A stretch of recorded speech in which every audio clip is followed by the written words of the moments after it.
Hello, everyone, and welcome back to episode 6 of Elevate. Uh, Today, I'm joined by Mr. Mohammad Rawashdeh, and I hope we're all going to enjoy this episode and get a lot of insight from it. So, let me describe what we're going to be talking about a little bit today.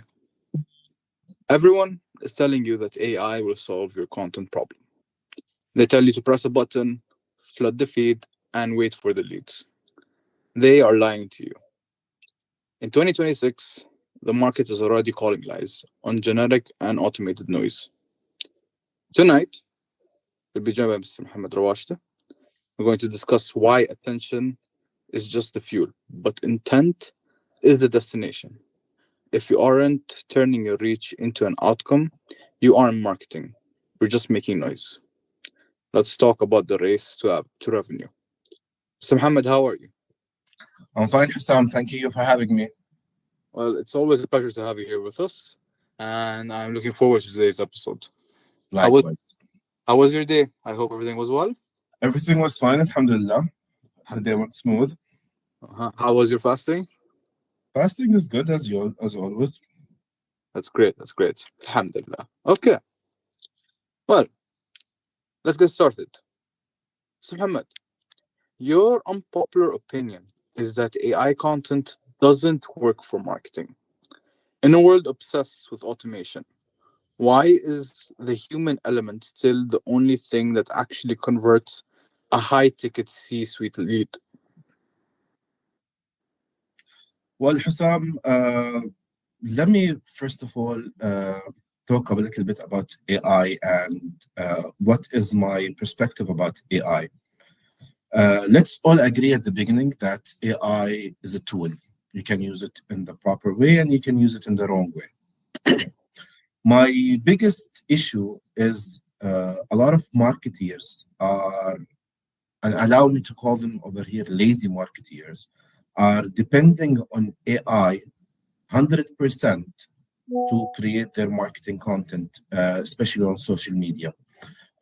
Let's just focus the conversation, and today's episode about social media marketing. I'm not talking about marketing in general, so we can be specific and all our listeners can benefit or get the right point of today's episode. So going back to what I was saying, that marketeers nowadays, lazy marketeers, and I emphasize on the word lazy, are using AI or depending on AI 100% to create their marketing content. Uh, as a silly example of what I just said is like, let's compare AI to a knife. They're both tools. They can be used in the wrong way and the right way. Okay. Now, the most wrong way or unrealistic way to use the knife is depending on the knife to cut the tomato by itself. Okay. Yeah. And this is what people are doing. Okay. If you want to depend on AI to fulfill the objective of your marketing strategy, that's something unrealistic and it will never happen.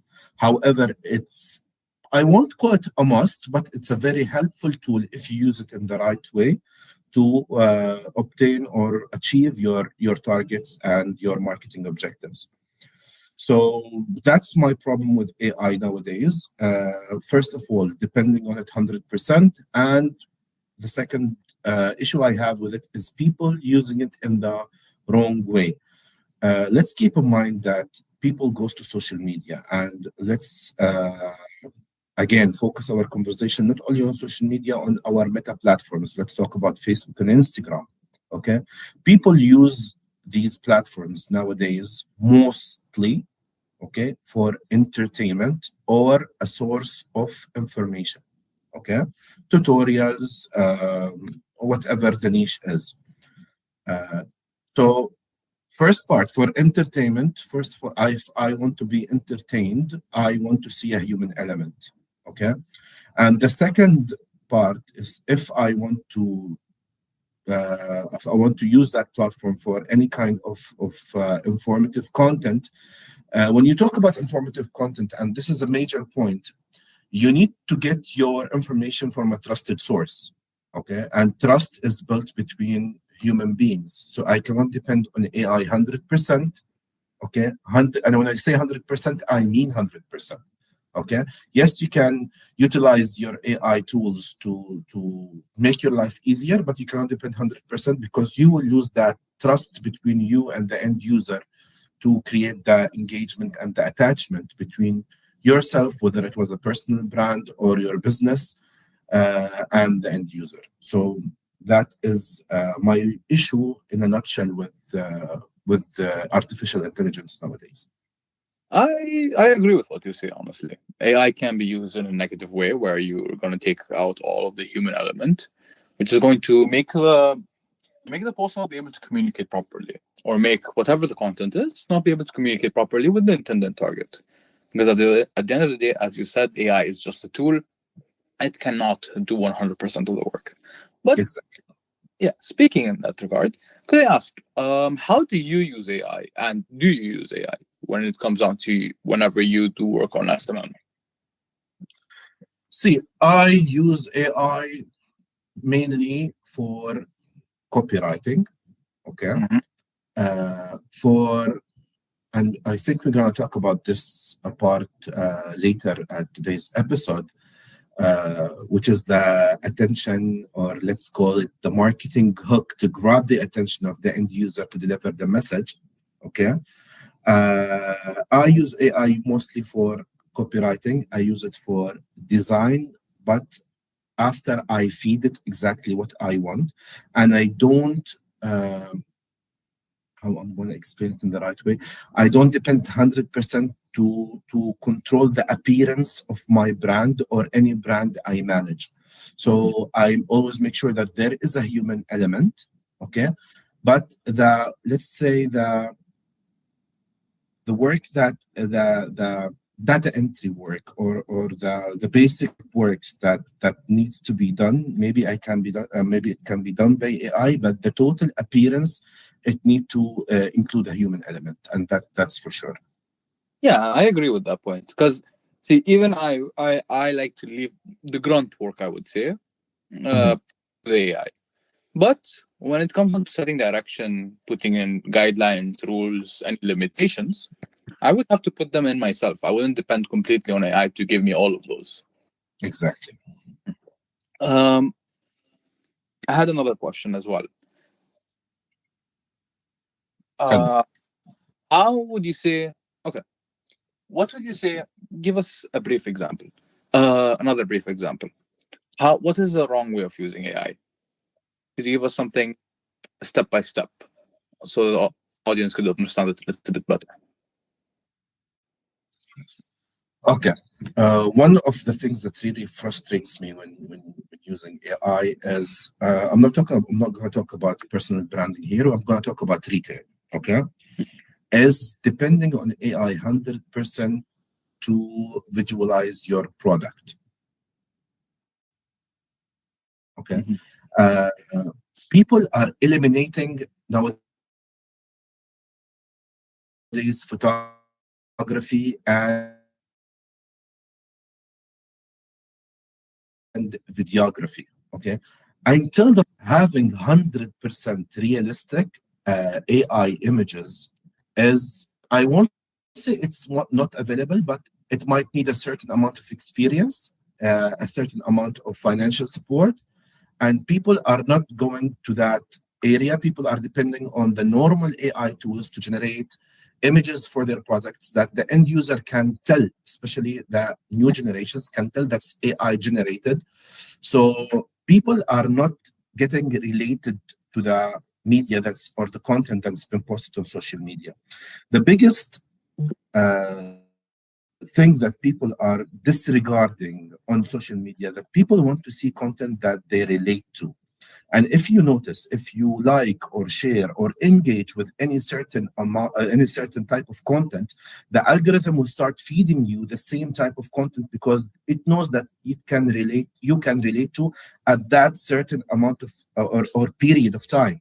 Okay, it can be different from the evening until the morning. It can be different from Sunday to Friday. At that certain period of time, maybe you are full with some kind of emotions. It can be happiness, it can be religious, it can be laughter, it can be you're in a shopping mood. So people will start engaging with content that they can relate to. Okay, and then the algorithm will start feeding you the same type of content.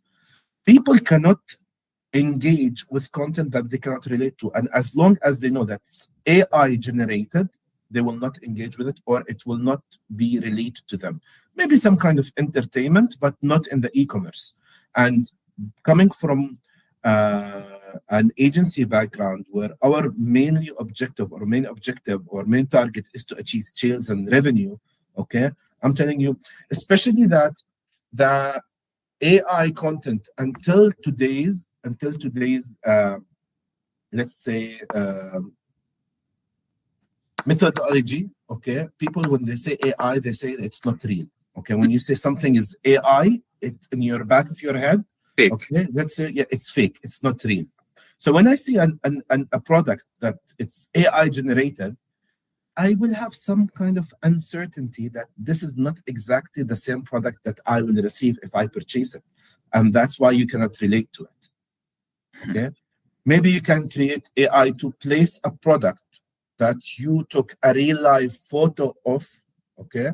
And instead of doing we have something in photography called the staging of the product, okay? So I can take a real photo of the product itself and use AI to stage that product in a certain way. But don't depend on AI 100% to create the content for your digital products. Okay. Beautifully said. Beautifully said. Okay. Let's move on now. Let's talk about the race framework. Okay. You use the race analysis. Mm-hmm. How does this metric prove that viral is often the enemy of high ticket?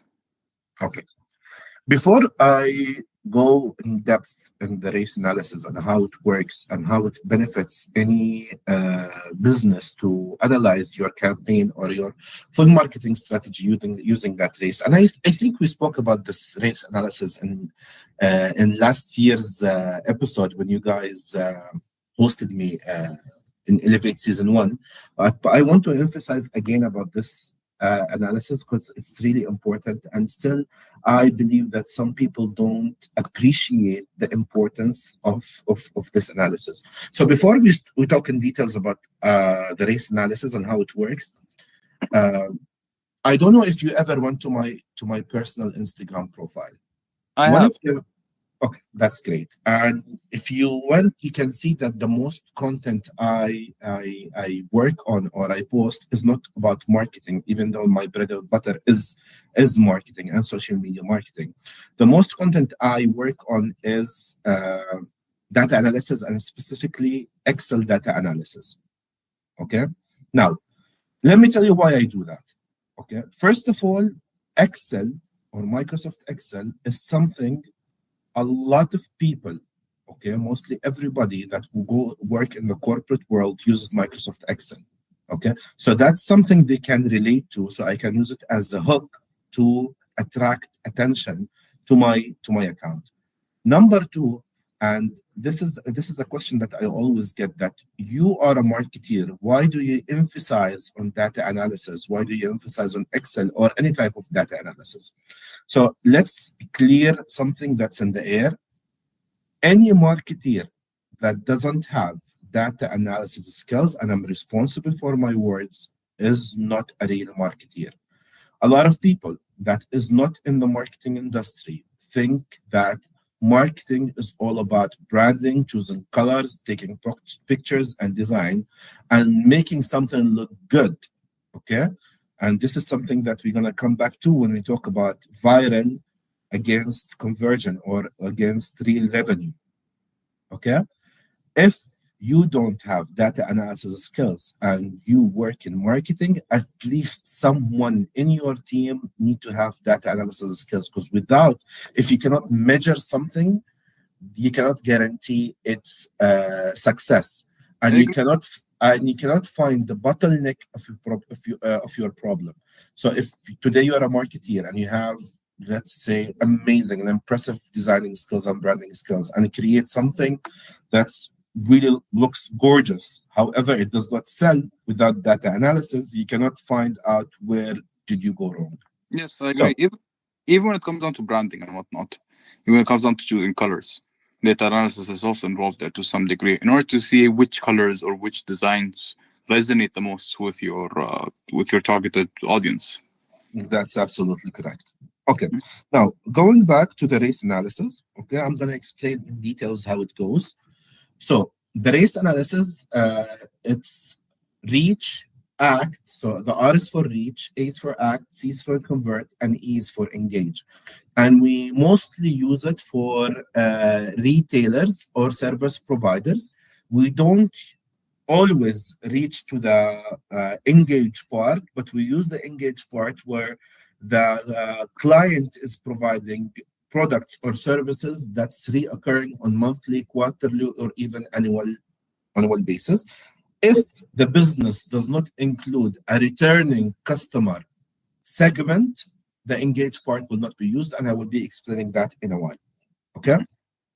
So let's start with the R, the reach. The reach is basically defined as the unique number of end users that saw your ad or saw your campaign. Okay? So let's say, for example, and it's not limited to digital marketing, but today we're going to talk about digital marketing only. Okay? So Okay. just to explain it, it's that if today you create the campaign and let's say 1 million persons saw your ad, that is your reach. That's the definition of your reach. Now, the A stands for the act, is the number, or let's say the percentage of people that acted upon your ad after they saw it. So it's a percentage from the first number. So let's say your ad reached to 1 million account. The act or the act to reach ratio is the amount of people who acted upon your ad when they saw it or took an action. I'm not saying here purchased or converted to a real buying customer, but acted and clicked on it. That's the click-through rate when you create a campaign. Asked about the price, asked about the product, just took an action, inquired. Okay, let's summarize it to the word inquired about your service or the product that you are marketing for. The convert is where the customer actually converted to a buying customer. So the customer saw your ad, took an action, and then converted where he actually paid the amount for your product or the service. And the engage is basically the customer came back again to purchase the same product or a different product from the same brand, or took the service or another service from the same brand. Now, why this analysis is important? Because it can tell you where did you go wrong with your campaign. So let's say you have reached to a large segment of people, but no one acted upon it. That means that you have a problem with your targeting. Your targeting may be location, maybe it can be an age, maybe it can the creative that you used itself in your ad was not suitable for the target audience. Let me give you a small example, and I'm going to go outside digital marketing here. Okay, let's say you opened a supermarket or a grocery store in Ras Al Khaimah. You're familiar with Ras Al Khaimah area in the UAE, right, Hussam? Yes, I am. Hussam, can you hear me? Yeah. Yes, I am. Can you hear me? One moment. I think I lost you. Can you hear me, Hussam? Yes, I can hear you. Are you? Yeah, I'm sorry. Yeah, I can hear you now. Okay. So let's say you opened the supermarket in Ras Al Khaimah. Okay. And then you printed 1 million flyer. Okay. And you distributed this million flyer in Abu Dhabi. And you highlighted very clearly that the supermarket is located in Ras Al Khaimah. Even if the flyer had an amazing offer, people will not be able or will not find it convenient to order from a grocery store from Ras Al Khaimah that's around a 4-hour drive, okay, to deliver to Abu Dhabi. Some might contact you, but if you saw the ratio between the act and the reach, okay, is very low, okay, that means that you have a problem with your targeting audience. You're targeted the wrong audience, okay? So you need to focus on your Okay. targeting. You don't have a problem with any other aspect. Okay. Now, if you have a problem between the convert and the act, so you have a high act, okay? So out of this million brochure that you printed, 500,000 contacted you. That's 50% act to reach ratio. However, nobody purchased from you, or one or two only accounts purchased your product or your service. That means that you have a problem with your product design, okay? And people that are not familiar with all the segments of marketing, product design is also an important part, okay, of marketing of your product. You have to design a product that is suitable for your target audience. So I'm going to give you another example. Let's say that you are a training center for, let's say, data analysis skills, okay? So people that are interested in data analysis skills usually want to take this course to, let's say, to elevate in their current job or business, okay?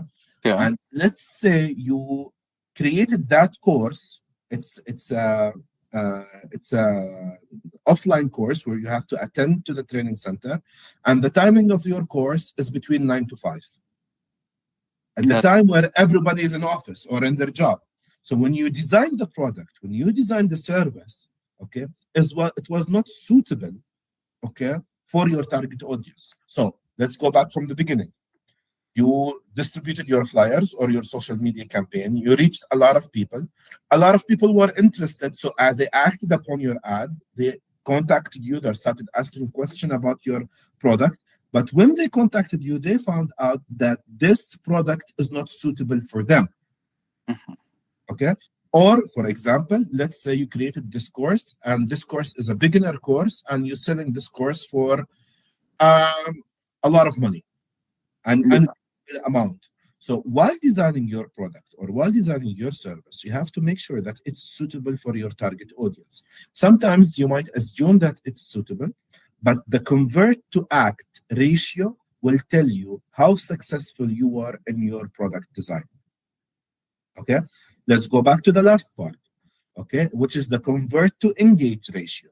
The convert to engage ratio will tell you how successful is your or the quality of your product and your after sales or customer service skills. Okay, so let's say you sell perfumes. Okay, you have a very good act to reach ratio, convert to act ratio, but you have a very weak engage to convert ratio. That means that the customer saw your ad, acted upon it, converted and bought your product, but never came back to you. He never came back to you for two reasons, for one of two reasons. Okay, and we're talking about general here. We're talking in a general perspective or a general point of view. He doesn't come back because he didn't like the quality of the product that he purchased from you, or he didn't like the service, the after sales service that you provided as a client to your customer. Okay, as a business, sorry, to your client. You were delayed the delivery, you delivered the wrong product. Uh, uh, Maybe when you called back for a survey or a feedback, you were aggressive. There was something problem with your after sales services. Okay, so going back to the first question that you asked me, I'm sorry I took a lot of your time in No this worries. process, is how does this metric prove that viral is often the enemy of high ticket? Okay, a simple question. Oh, sorry, a simple answer. If today you posted a piece of content, whether it was organic or paid, and it went viral, and the definition in today's world of viral is it had a lot of views, like, comments, and engagement, right? But it didn't complete the journey of the race analysis. Okay, so you reached a lot of people. By the way, engagement is not an act. Engagement or social media engagement, not the race engagement. Maybe there was you were using same terminologies here, so maybe the listeners might be confused. The engagement, what we talked about in the race analysis, is the engagement that the customer are coming, the returning customers. Okay, Yeah. let's call them the returning customers. But the engagement in social media is the like normal, like, shares, and saves, and whatever people you see do when they see content that they like. Okay, so the virality of that video, if it's not accompanied with the rest of the journey, the customer acted upon it, converted, and came back, it does not mean that it is a successful piece of content. I once was watching a video for Gary Vee. I don't know if you heard of Gary Vee or not. He said, "What is the best type of content that you can publish on social media?" People were saying the viral content, branded content. No. The best type of content is the content that sells. Marketeers need to, I don't want to say stop, but minimize their focus about this content is on brand and off brand. If it sells, it's successful. And how do you measure that it's successful and it sells? Through the race analysis. So virality is not enough. Yes, it might be important. It might give some credibility to the brand, but it does not mean that it's making money. Mm-hmm. Okay, you gave a pretty comprehensive answer there. Thank you. Okay, so let's go to the next question. Should every CEO be the face of the brand? And what if they are introverted or unsocial? Okay. The answer of this question will not take long. It's very straightforward. I will always encourage the CEO or the owner or the chairman or even the staff to be the face of their brand. Mm-hmm. Okay. However, you cannot force someone to be someone they're not, and you cannot ask them unless they have acting skills. Mm-hmm. Okay.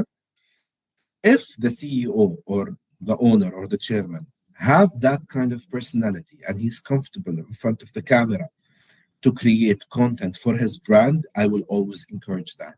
If he does not, I'm sorry to say that, but people will always call your bullshit. People, you can say that you are acting, you are not genuine, you're not real. Someone is telling you what to do. Okay? I agree. And the biggest example of that, the CEO or the owner of Brand for Less, Mr. Tawfiq Khediya, he's so comfortable in front of the camera. Okay, he's so real, he's so genuine. Okay, and people love his content. And that is one of the great success stories of how the owner can be the face of the brand. But not everybody can do it. Yes, I agree. Another recent example is of the opposite of the example you gave me. Is the recent McDonald's ad. The CEO came out to try out one of his products, and everyone could tell it was an ingenuine and maybe even not realistic reaction that he had towards his own product. He couldn't even fake it that he enjoyed eating the sandwich. Absolutely. So the basic answer here is it depends on the personality of the person that will be standing in front of the camera and be the brand of. Here comes AI. Here where allow me just to interrupt the flow of today's episode, because this is something really important. One of the great success stories that I saw here in the UAE, there is a small restaurant called Tita Rahiba. Okay? And this Tita Rahiba, they created an AI avatar. Okay? They created an AI avatar that represents this persona. And they're using it in all their social media content.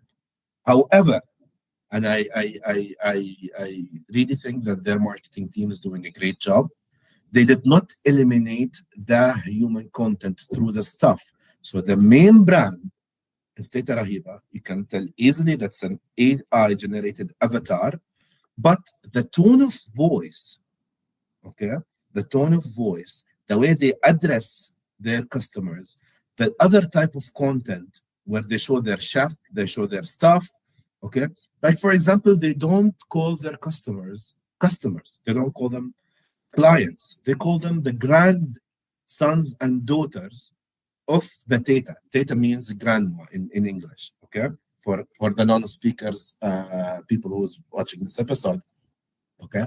So when you make a purchase, especially on WhatsApp or through Instagram, they address you as the grandson or daughter of the grandma, which is Teta Rahiba. That's cute. Okay, that's amazing. Yeah. Okay, and, Connection. and the tone of voice, even when they're taking your order, or when they're asking you what do you want to order, or anything. Okay, even if you have a small inquiry, it's like an old lady, your grandma, is talking to you.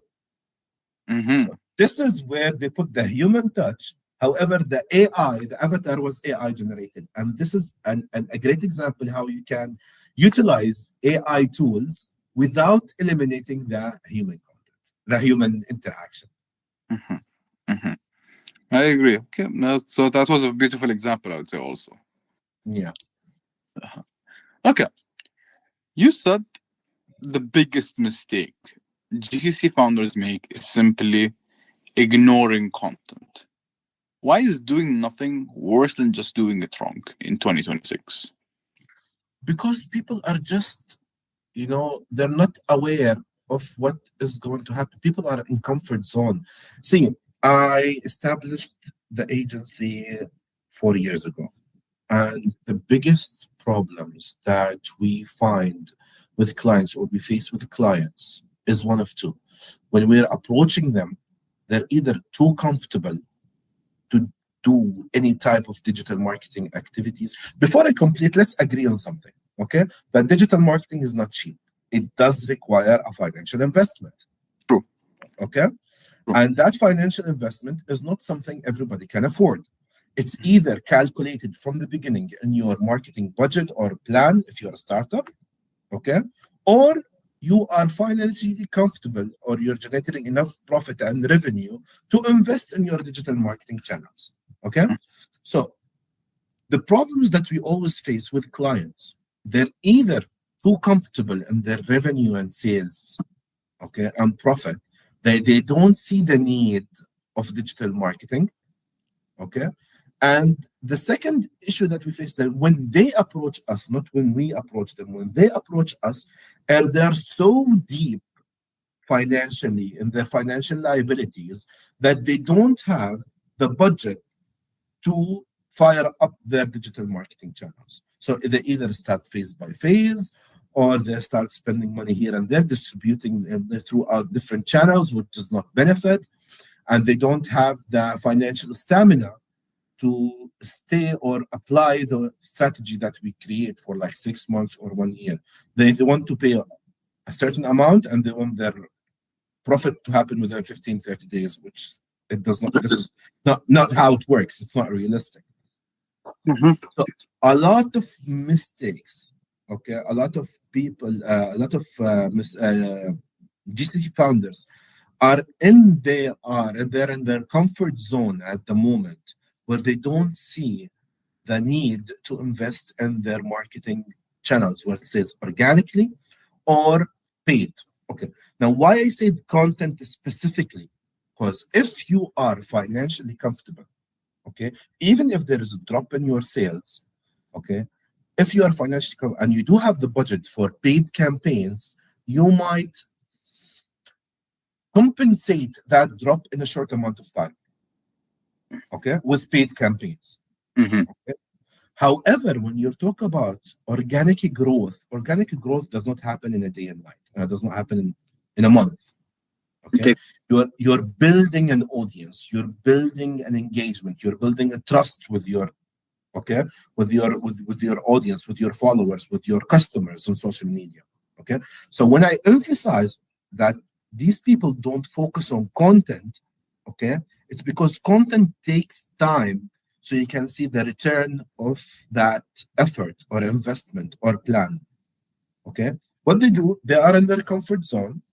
When there is a drop in their business, if they're not financially comfortable, they're screwed. Okay, if they're financially comfortable, they're focusing on paid, or they're trying to put a band-aid on their business with their paid ads. They want quick Quick fix up, and that quick fix up is not cheap. It needs money.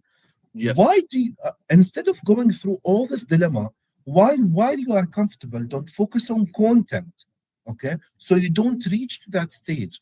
even with content, if there's a small drop, you can support it with paid campaigns instead of depending 100% on paid media.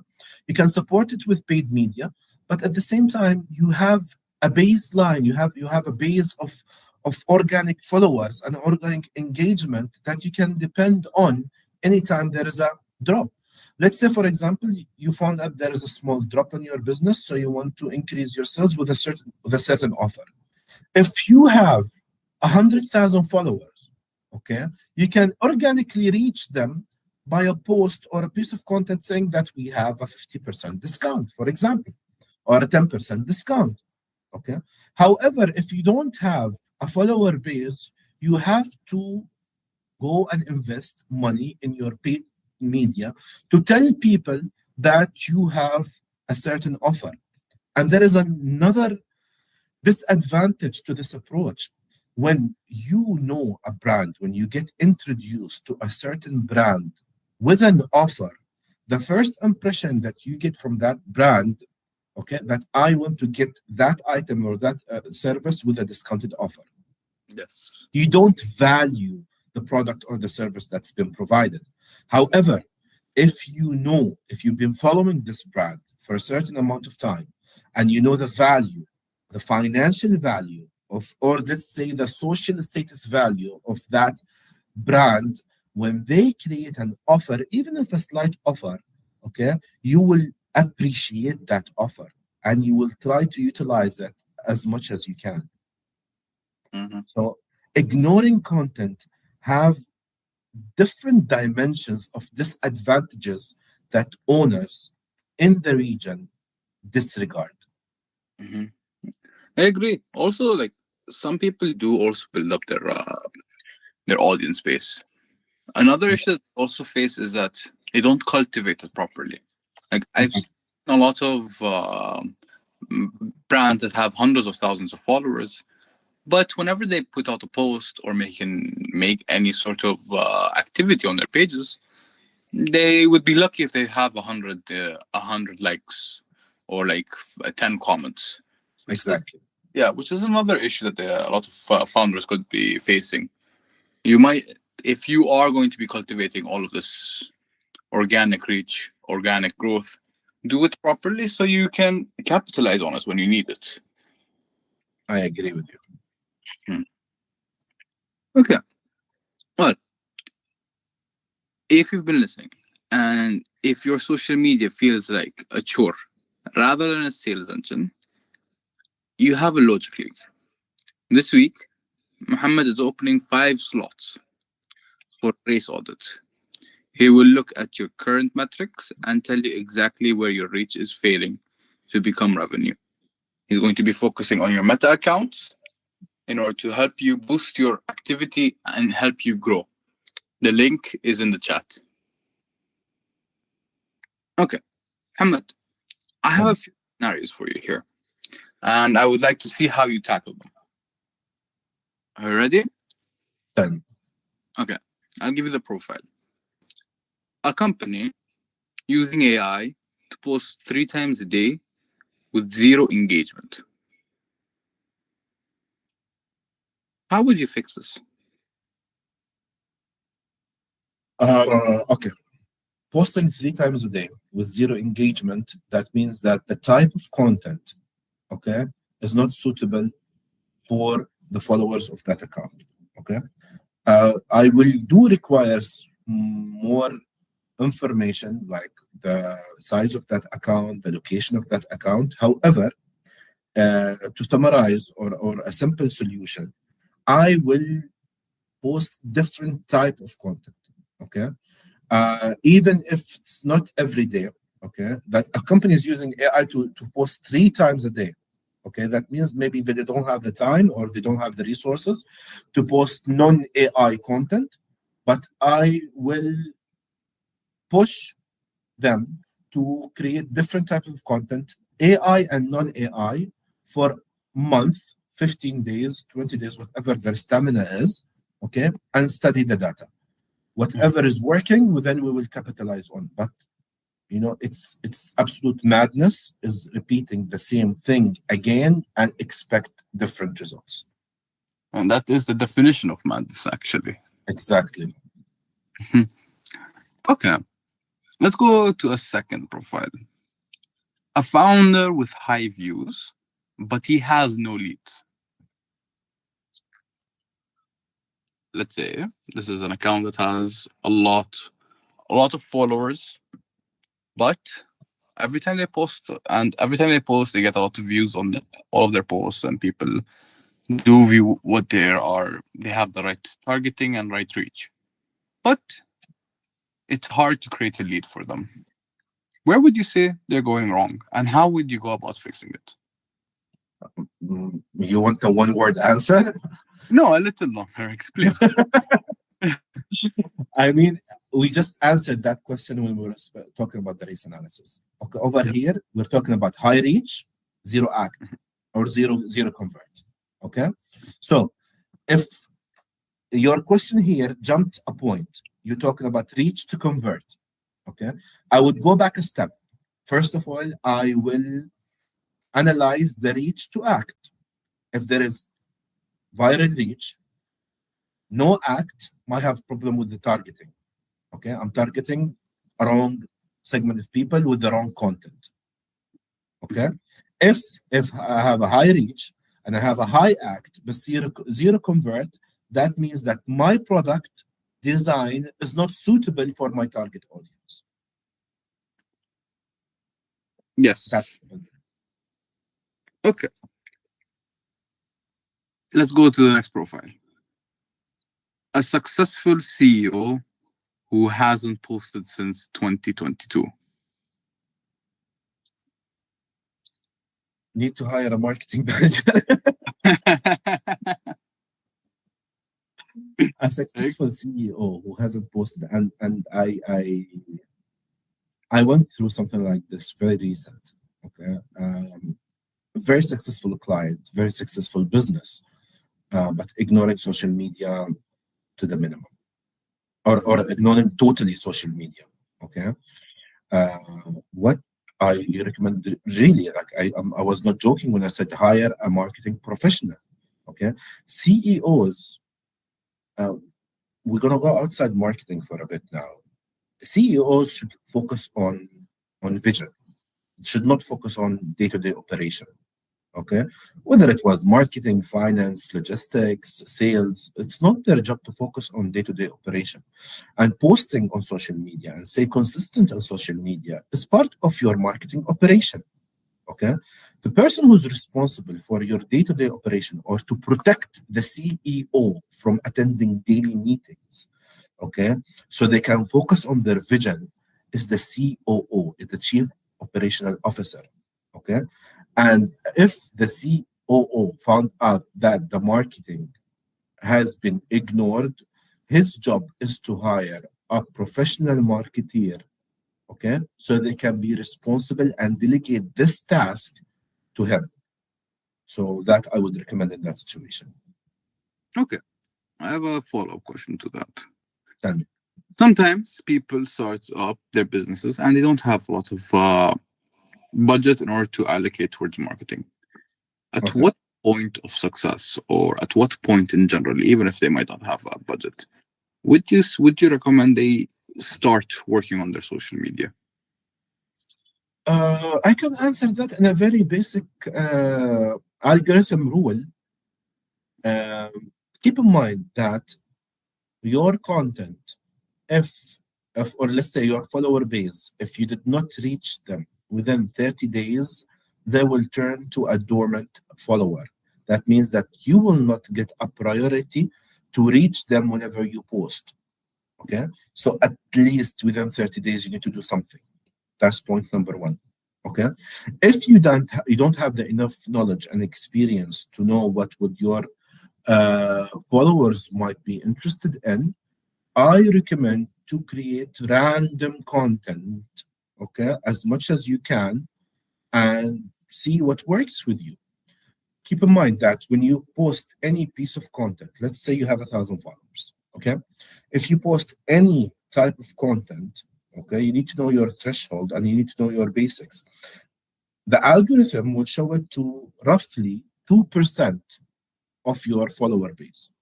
Okay, and if these 2% engaged with your content, it will open another milestone. We will reach a higher percentage, let's say 4 or 5%.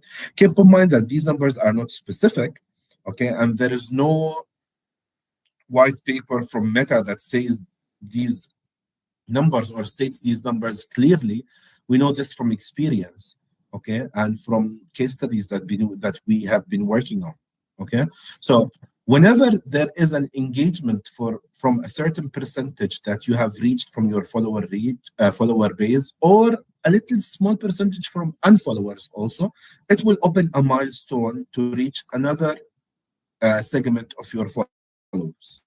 When you have reached to a certain level of engagement, that's when your content will go viral. That's why you find out these, let me call them unprofessional content creators, asking people to share and like and explore, and because they need this kind of engagement for their content to go viral. And have you ever been scrolling down Instagram and found out these restaurants content or videos that says that if we mention your friend's name, they owe you a sandwich or they owe you a meal? Oh, yes, I have. And if you notice, a proper marketeer, if they want to post this kind of, he will choose names that's very common, okay? That, like, let's say Muhammad or Ahmed or Ali, or, you know, to make sure that this kind of content been shared. The possibility if you having a friend called Muhammad is higher than a possibility of having a friend called Hamza, for example. Yes. Okay? So they have to choose names where they will force you or encourage you to share this content. Okay. And a while ago, there was also some type of content that went trendy that they will show you, let's say, for example, a video of a very nice house, and they say that the first person on your share list will live with you in this house for a year, something like that.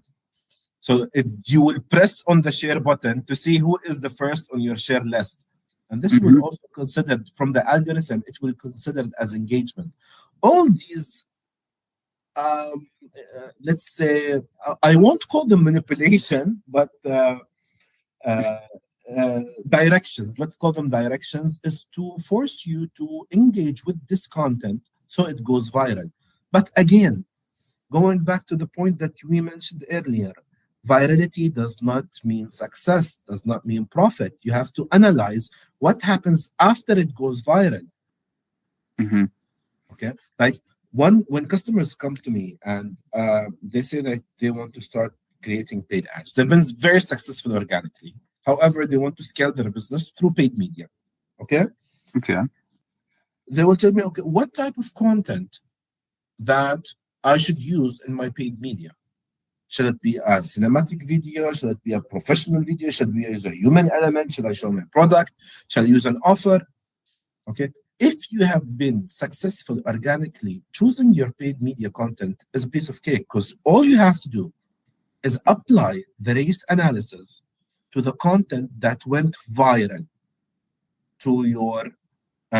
went viral organically. But not only virality, you need to apply the race analysis. Okay, you need to apply to see which content had high reach, high act, high convert, and then use that content because you already know it works. There is no need to reinvent the wheel here.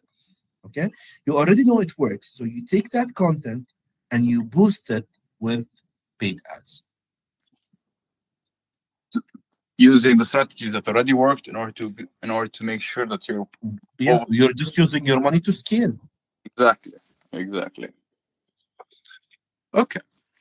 Well, let's start moving on to a little bit of a different type of questioning here, Mohammed, let's get off a bit about on your previous answer. You said there's a lot of different ways that people have built themselves. But in a desperate bid for attention, many brands are using sex appeal or inappropriate imagery to hook the algorithm.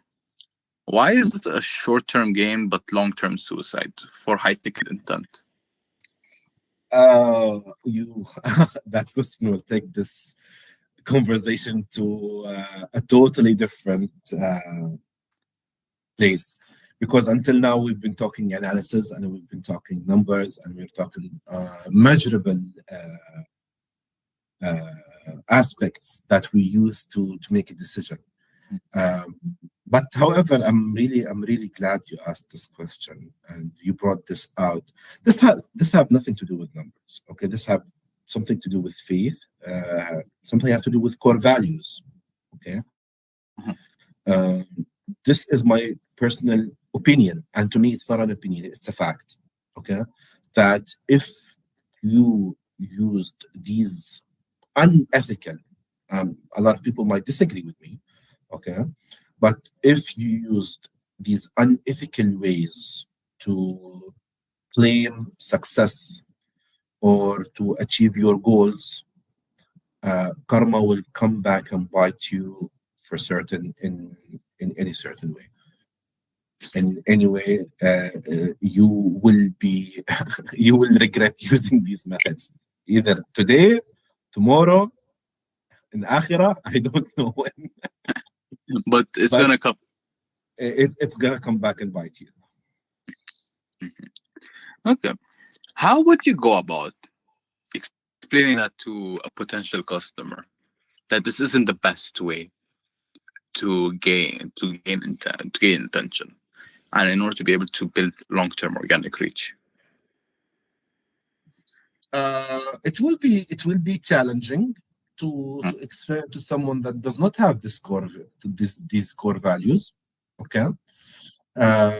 However, the best way to argue these type of people or this segment of people is with numbers. So you need to show them successful stories without using these unethical methods. That's only when they will be comfortable and have trust in you that, okay, without it, there is still a way to win. Mhm. Not only that, I believe, even in my opinion, because I do agree with you on this point, um, using sex appeal solely will, first of all, get you most probably a wrong type of audience, not exactly the audience that you're looking for, and also the engagement rate or the long-term availability of these clients aren't going to be, they're not gonna have high retention rates with these type of customers. So I feel like if you're trying to really invest in your organic reach, you need to show proper value in what you're going to be offering. I Not agree with you. Mhm.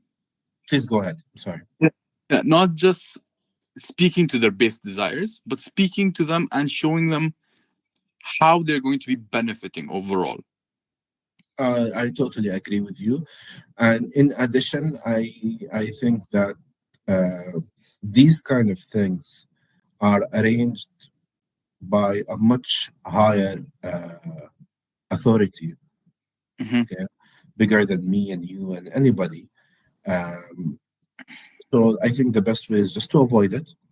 Like, There's a lot of ways that you can achieve, and if you, I'm sorry to say this, but if you depend on sex appeal to attract your customers and to achieve profit and revenue, in my personal opinion, you are ignorant of the proper ways where you can achieve that. And it's just a proof to me that you are uneducated and you don't have the enough tools in your kit to achieve your goal. So you just went with the unethical way to achieve it. it's also like the cheap way out. You aren't using your proper skills. You aren't actually putting in any proper marketing effort into it. Exactly. Let's be frank here, Hassan. It's cheap. It's unethical. It's ignorant. It's everything that Mhm. I don't want to be a part of. Yeah, it goes back to the point of how virality, it doesn't really say if you're successful or not. Because yes, you will probably be able to garner attention. Yes, you will probably be able to get people to act, but you most probably won't get people to convert. Because with the race formula, as you said, every point works smoothly with each other and is dependent on the previous point. Mhm. If you get the good reach and you get good act, but you know you're not gonna get good conversions, then Mhm. you're building something that's meant to fail or only work in a short period. Which, Even if it worked, even if there is revenue, that's to me, that's not a proof that it's the proper way. It's yes, part of a bigger plan. I told you it's bigger than me and you. mhm, Okay, that I don't want to be a part of. yes, I agree. I agree, and I respect your answer here. Okay, let's talk about something else. When we talk about intent, how do we ensure our intention or niyyah stays pure in a world of likes and clout? Oh, to be honest, when we talk about Nia, that's something very very personal, and it cannot you cannot determine other people's Nia. Okay, whatever it was. So if we're gonna talk about this point, or if I'm going to answer this question, I'm gonna talk about how to make sure that my Nia stays the same, or not to instead of just judging other people's Nia. Okay, Hmm. the best way is to maintain your relationship with the creator, to maintain your relationship with God. Hmm. Okay, to remember that because see, to change your niyyah is to let's say be a victim of your desires. Okay, and we're talking about business. Your desires here is money. Hmm. Okay, so my advice, I'm not deep into religion, and I'm not qualified enough to give religious advices. But my advice to anyone that you want to make sure that his niyyah stays pure is to do the research of how to handle that money, okay, the way God ordered us to. Hmm. So that's my basic answer. I don't want to go in deep because I don't want to talk about stuff that I am not qualified to talk about. I understand. I understand, and I like that way of thinking and speaking. Okay, okay, Mr. Muhammad, we have right now a few questions from our audience who want to get to know you better and get to know you of your work style and how of you personally as well. Please. Okay, see, first of all, marketing during Ramadan is a unique challenge because the audience emotional state and daily habits shift completely. What is the biggest mistake you see brands making during this month when they try to enhance their presence? Is marketing the biggest mistake people do is marketing throughout the day. That they need to understand that people who fast in Ramadan, um, usually they are not in the right mind state. And I'm not talking from a perspective here, I'm talking from a data driven analysis. And we saw this during this Ramadan and previous Ramadans, that most of the sales, most of the conversions, most of the inquiries are happening after iftar.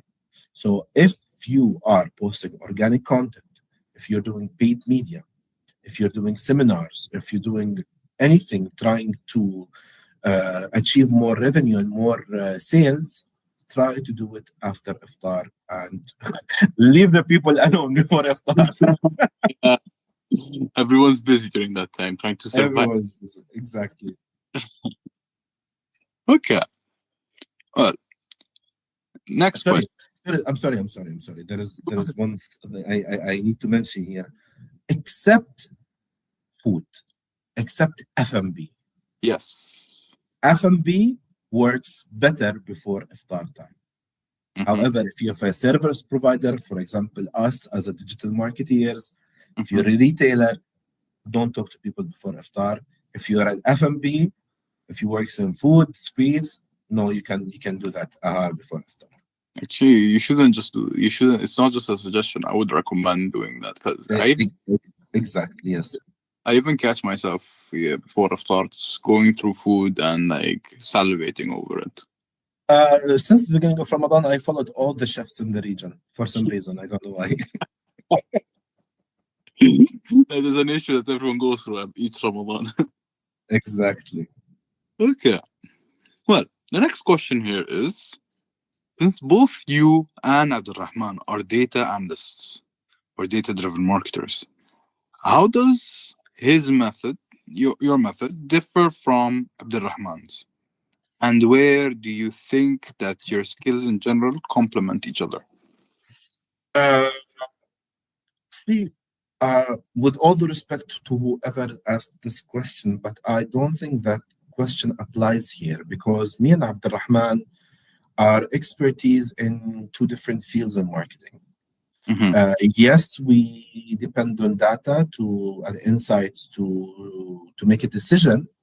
However, I am specialized in social media marketing, and Abdurrahman is specialized in SEO, in search engine optimization. Yeah. So you cannot compare apple to oranges here. However, uh, and this is proven from many brands that we worked with in collaboration, that when we apply our social media strategies and Abdurrahman applies his SEO strategies, the scaling of the business is amazing. You can see sales coming from multiple channels. You can see the increment of the inquiries.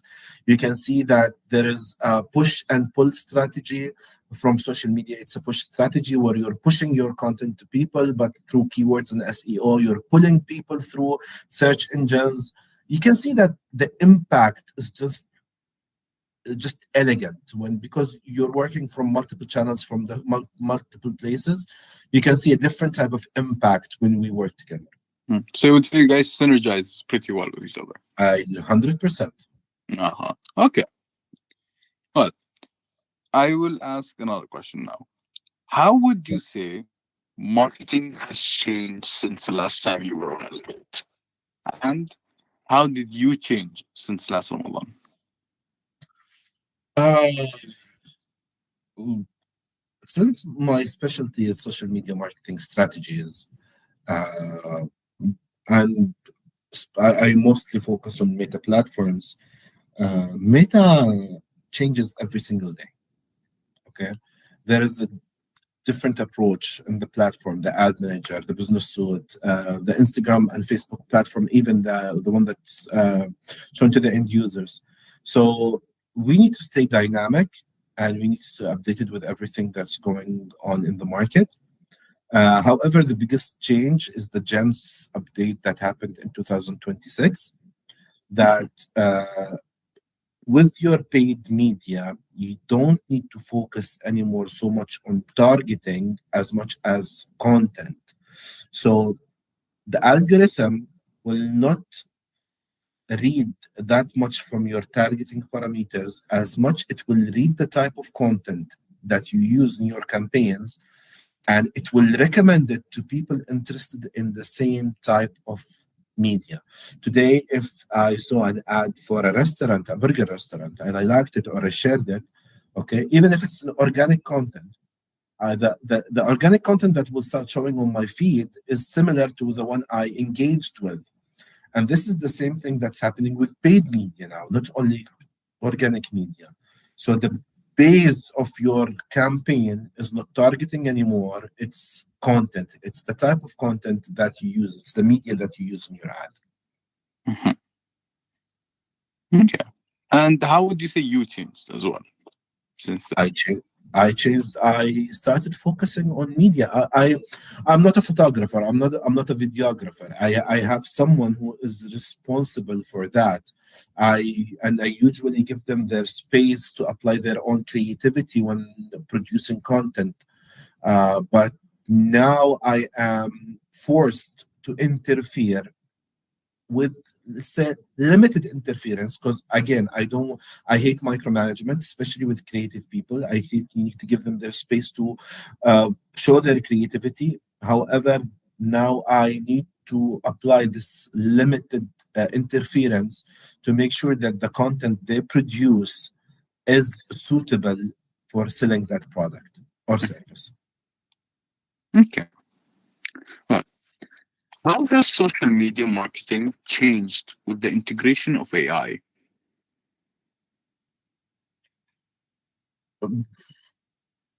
Integration of AI with social media is something people need to uh, educate themselves with. Okay, Mhm.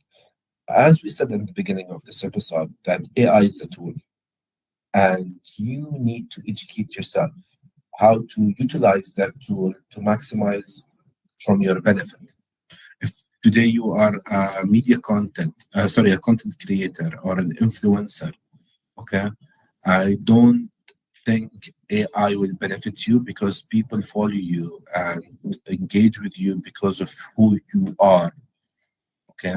However, it can help you with editing. It can help you with, uh, media production, but not in the visualization of the content itself.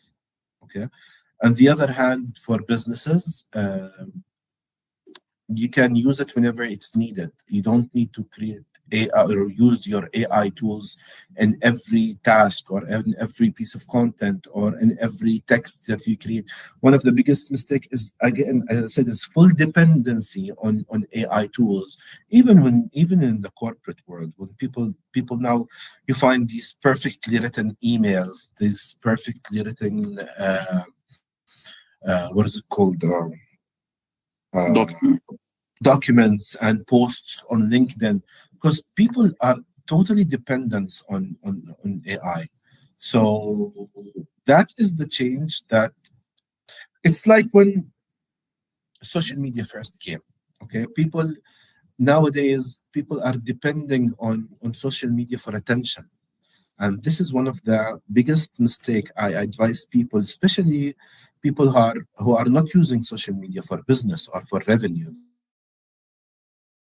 They're using it for, let's use the word fun here. Okay. The attention that you get from social media is not real Mhm. attention. Okay.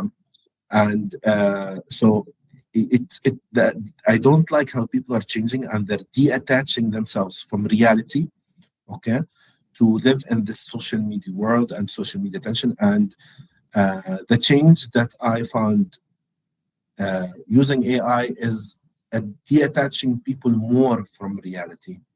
So it's not a change, it's more of an advice I want to give everybody who's listening to this call is please utilize AI for your benefit and don't depend on it, because it might be a brain numbing tool if it will be used in a wrong way. Mhm. Okay. Well, let's go with the final question here. Last Elevate, you mentioned you are very fond of Abdurrahman. How is that view today? Very fond is a strong word here. No, I'm joking. Of course, joking. Abdurrahman is I appreciate my relationship with him on a personal level and on a business level. Uh, he have shown that people can grow and elevate themselves in a very short amount of time. Uh, he's humble. He knows where to be confident, and where he knows where he it's an area for him to learn. Uh, so yes, I very much appreciate my relationship with him, and I hope our collaboration will take us to better places in the future. Inshallah. Inshallah. Inshallah. Okay. Well, Mr. Muhammad, before we start ending this episode, is there any point that you would like to emphasize on, or anything you would like to leave our listeners with here? Uh, I want to emphasize the point that you just said, that we are really more than happy to offer these people that you said that you mentioned earlier. We offer them free analysis for their accounts and their social media strategies. Okay, I hope people can take advantage of this chance, and yeah, I'll be waiting for them. All right. Thank you very much, Mr. Muhammad. Before we end, I would like to leave our listeners with one last insight. Stop chasing the crowd. Start leading the C-suite. Muhammad, thanks for showing us the difference between hype and harvest. Inshallah, we'll be back soon to talk about industry technical with the industry leaders we have brought on to the podcast. Until then, check your resonance and Ramadan Kareem. Thank Bye. you very much. Goodbye.